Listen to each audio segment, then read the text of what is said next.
오늘 함께 보신 말씀은 에베소서 2장 11절에서 22절까지의 말씀입니다. 함께 읽도록 하겠습니다. 그러므로 생각하라. 너희는 그때 육체로는 이방인이요 손으로 육체에 행한 할례를 받은 무리라 칭하는 자들로부터 할례받지 않은 무리라 칭함을 받은 자들이라. 그때 너희는 그리스도 밖에 있었고 이스라엘 나라 밖의 사람이라. 약속의 언약들에 대하여는 외인이요 세상에서 소망이었고 하나님도 없는 자이더니 이전에 멀리 있던 너희가 그리스도 예수 안에서 그리스도의 피로 가까워졌느니라.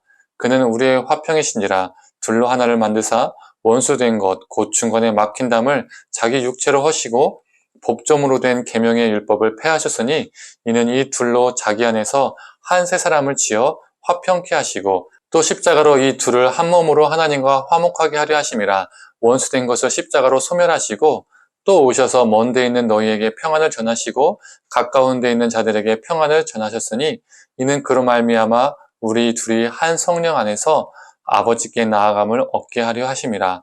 그러므로 이제부터 너희는 외인도 아니요 나그네도 아니요 오직 성도들과 동일한 시민이요 하나님의 권속이라. 너희는 사도들과 선지자들 터 위에 세우심을 입은 자라. 그리스도 예수께서 친히 모퉁이 돌이 되셨느니라. 그의 안에서 그물마다 서로 연결하여 주 안에서 성전이 되어가고 너희도 성령 안에서 하나님이 거하실 초소가 되기 위하여 그리스도 예수 안에서 함께 지어져 가느니라. 아멘. 아침 묵상을 들으시는 모든 성도님들에게 하나님의 은혜와 평안이 있기를 간절히 소망합니다. 오늘 본문 11절은요. 이렇게 시작합니다. 그러므로 생각하라. 에베소 교회 성도들에게 무엇을 생각하라고 말한 거죠? 예수님을 만나기 전에는 이방인이었고 무할례자라고 칭함을 받았던 자였고 그리스도 밖에 있었고 언약에 대해서는 외인이었고 소망도 없었고 하나님도 없던 자들이었던 것을 기억하라 라고 말하고 있습니다. 그러나 이제는 어떻게 되었습니까? 예수님 안에서 그리스도의 피로 가까워졌다라고 말하고 있죠. 이전에는 하나님과 상관없는 존재였지만 이제는 하나님과 가까워진 존재라는 겁니다. 상관이 있는 존재라는 거죠. 바울은 왜 이런 말을 에베소 교회 성도들에게 했을까요? 에베소는 이방 땅이죠. 그리고 그들은 이방인들이었습니다. 본래 유대교에서는 유대인과 이방인들을 확실히 구분지었죠. 이방인은 더러운 존재였고 함께할 수 없는 존재였습니다. 율법을 가지고 그렇게 규정했고 그렇게 차별했고 그렇게 경계를 만들었습니다. 선을 딱 그은 것이죠. 그러나 14절에서 15절은 이렇게 말하고 있습니다. 그는 우리의 화평이신지라 둘로 하나를 만드사 원수된 것 곧 중간에 막힌 담을 자기 육체로 허시고 법조문으로 된 계명의 율법을 폐하셨으니 이는 이 둘로 자기 안에서 한 새 사람을 지어 화평하게 하시고 또 십자가로 이 둘을 한 몸으로 하나님과 화목하게 하려 하심이라. 원수된 것을 십자가로 소멸하시고. 예수님 안에서 유대인과 이방인이 화해를 경험하는 공동체가 바로 교회입니다. 그래서 19절에는 이렇게 말하고 있습니다. 그러므로 이제부터 너희는 외인도 아니요 나그네도 아니요 오직 성도들과 동일한 시민이요 하나님의 권속이라.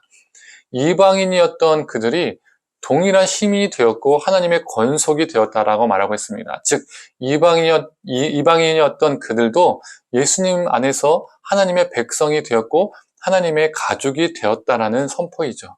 이처럼 교회란 서로 적대적인 존재들이 막힌 담을 허물고 평화를 경험하는 공동체입니다. 그런데 오늘날 교회는 어떠합니까? 오히려 온갖 차별과 단절을 만들고 분열과 분쟁을 일삼는 모임이 되지 않았는지 생각해 봅니다. 우리 예수님은 우리가 하나가 되고 화목되게 하시기 위해서 십자가에 죽으셨는데 원수된 것을 십자가로 소멸하셨는데 오히려 교회가 믿는 우리가 예수님이 허무신 담도 다시 세우고 누군가를 원수로 만들며 살고 있지 않은지 생각해 보게 됩니다. 지금도 어떻습니까? 우리가 살아가는 세상은 수많은 깨어짐 속에서 평화를, 화평을 이뤄가고 있습니다.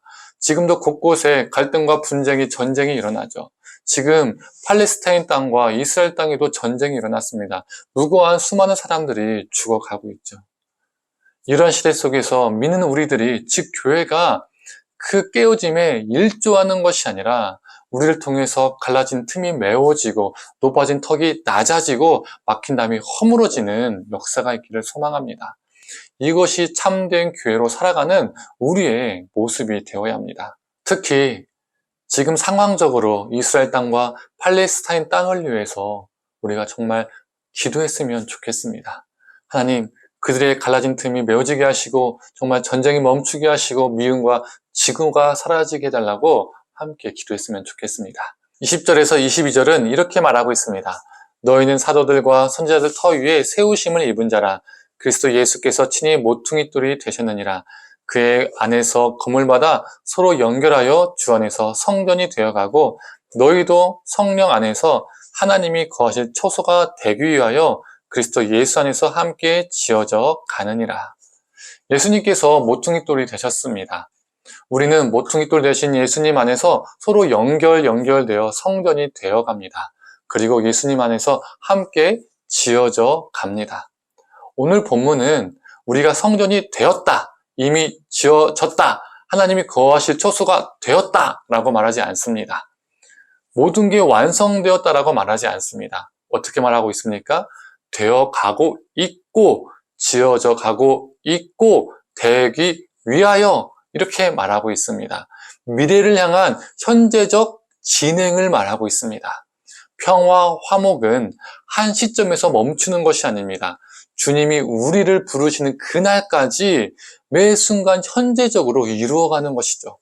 오늘 하루도 우리 삶을 통해서 가정과 일터, 그리고 내가 속한 모든 공동체, 그리고 이 땅 구석구석 가운데 하나님의 샬롬이 임하기를 간절히 원합니다. 함께 기도하겠습니다. 하나님, 둘로 하나를 만드신 하나님의 화평을, 평화를 오늘 말씀을 통해 보게 됩니다. 유대인과 이방인이 함께 할 수 없었지만 예수님을 통해서 하나가 되는 역사를 보게 됩니다. 하나님, 이 화평의 역사가 믿는 우리 교회를 통해서, 믿는 우리를 통해서 이루어지게 하여 주시옵소서. 우리를 통해서 가정과 일터와 우리가 거하는 모든 곳에, 특히 하나님 이스라엘 땅과 그 팔레스타인 땅에 하나님의 평화가 강력하게 임하게 하여 주시옵소서. 하나님, 증오가 사라지게 하시고 미움이 사라지게 하시고 오직 우리 삶을 통하여서 하나님의 기쁨과 평화가 임하게 하여 주시옵소서. 모든 것을 감사드리며 사랑에 만나신 예수님의 이름으로 기도드립니다. 아멘.